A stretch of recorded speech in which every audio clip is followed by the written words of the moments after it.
Okay, so you're a first-time buyer or it's just been a little while since you purchased the property and you're looking at making an offer.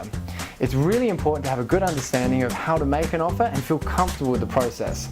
I'm Todd Sloan.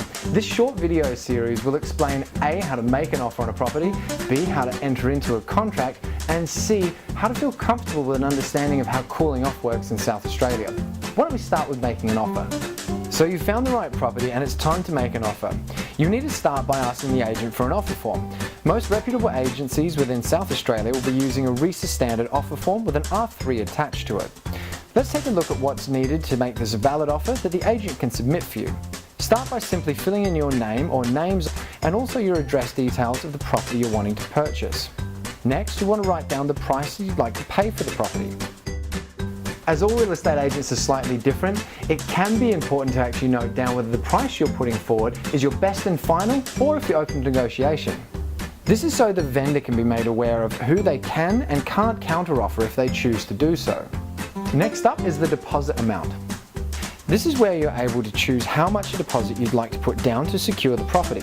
There is no real set requirement for a deposit.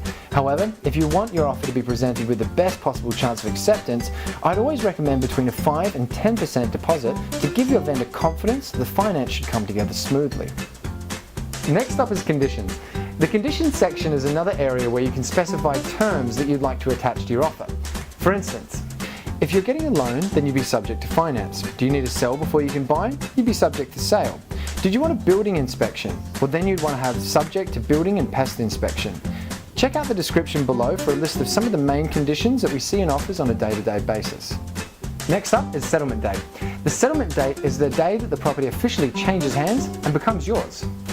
So if you have to settle in 60 days, then simply tick the 60-day box or write 60 days in the box provided.